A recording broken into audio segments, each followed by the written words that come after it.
Hey, it's Richard. And Janita. And I just had something important to say. Stop letting everybody else's opinion of you define who you are.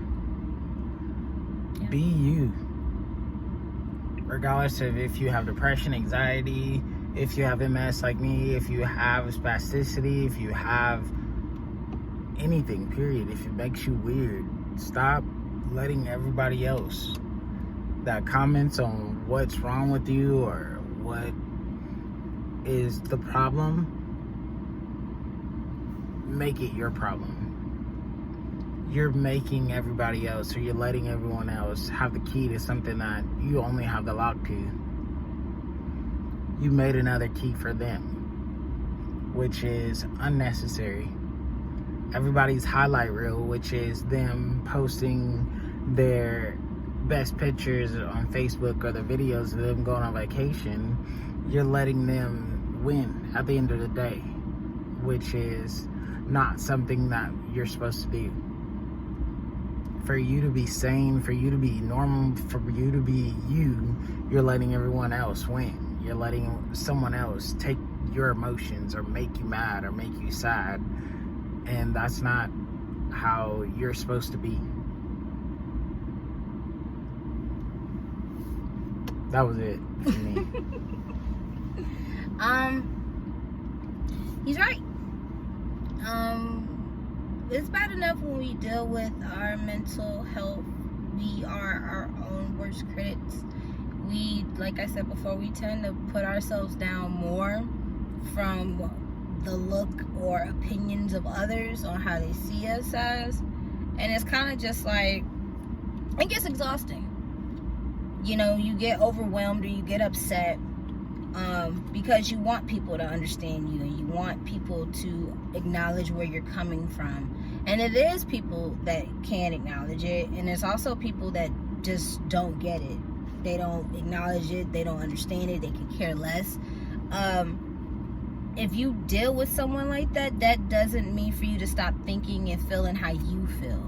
You should still keep going with your mental health. You should still keep going and trying to find different ways to make you happy. Whether you thought it was someone that was supposed to be supportive for you and in reality it really wasn't, let them go.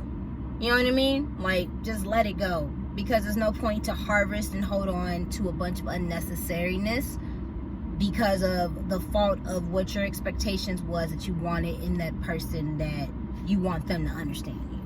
It's okay to be misunderstood. You know what I mean? And it is okay, like he said, to be different because you're not like everyone else. You don't wake up with the one track mind of like, okay, I get to go do this. I get to do A, B, C, and D, and that's it.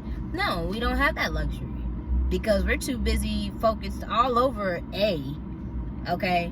Then get to B, C, and D. And then make like subtext, directions on what to do on each of those letters. Our minds work differently, but even if it works differently, that makes us more unique. It doesn't make us an outcast. It makes us freaking human. A lot of people don't show their emotions or how to cope or how to deal with emotions, but when you do deal with mental health, all you do show is emotions. And it's up to you on how you can control that mental thoughts that you have within your mind, within yourself, to be like, you know what, today is my day to be happy, and I'm going to be happy. I'm not going to let someone else dictate my happiness, or I have to be in like an uncomfortable position or pretend to make that other person be comfortable. In reality, you're not comfortable at all. That's not fair to yourself. That's our biggest issue, is making other people happy is what makes us happy. But at the end of the day, we have to focus on number one, which is ourselves. Yeah.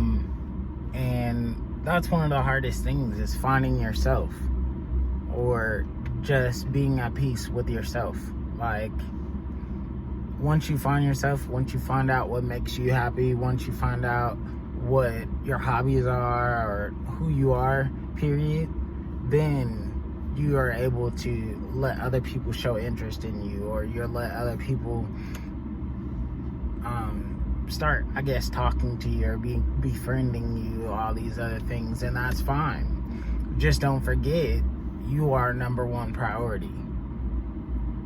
You are the number one priority, period. Don't forget yourself while trying to be in that in crowd, because I'll tell you what happens when you get so focused and to try to, you know, basically make other people comfortable.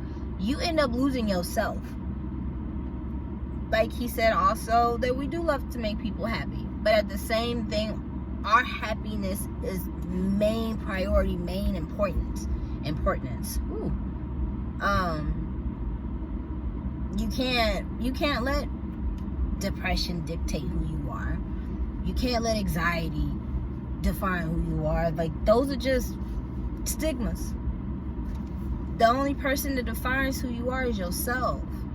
And you have to learn to love yourself. You have to learn to appreciate yourself, because in this world, the world don't owe us anything. As sadly, as painful as that sound, the world don't owe us nothing.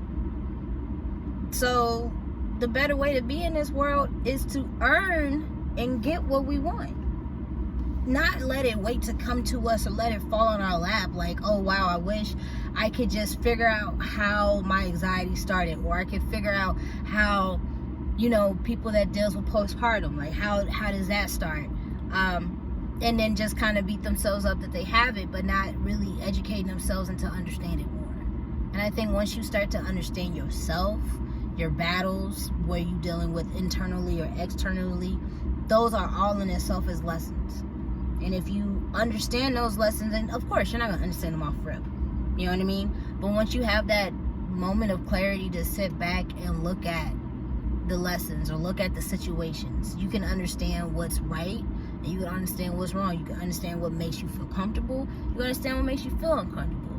And trying to entertain a whole audience of people that's supposed to be supportive for you is not making you comfortable. It's not making you happy. It's basically making you be behind that mask. And it's difficult to always be behind it because sometimes you don't know when to take it off. So, yeah, that's my 2 cents. Ooh. And all I had to say was just be yourself. Just be happy. Just be who you are. Stop letting other people change you into something else that you're not. Because at the end of the day, when that's over, you'll forget who you were in the first place. Try to remember who you were before the person got into your life, or you let somebody else change you. That's who you're supposed to be. You're not supposed to be this new person that does things differently, that folds clothes a different way, that uses the bathroom with the door open, that takes drives or do anything, period. It's be you. And if somebody doesn't like you for who you are, then oh well. Don't change into a whole new person for somebody else. Because at the end of the day, you're what matters, period. Be real. Be you. That's the only thing you can be. And if somebody has a problem with it, fuck them in the neck. Fuck them in the neck. You're absolutely correct, because at the end of the day, you're not living for nobody but yourself. It's no point to try to make your best suit and impress everybody in the world, because that gets exhausting. That gets stressful. Trying to worry about what the other person thinks or what the other person sees in you. Bump it. Yep, just be you. Just be yourself, because I promise you, once you start becoming the person that you are, once you start learning your triggers, once you start controlling and things, like, everything will be good. So yeah. Alright, we just had to vent real quick. That was it. Alright. Bye.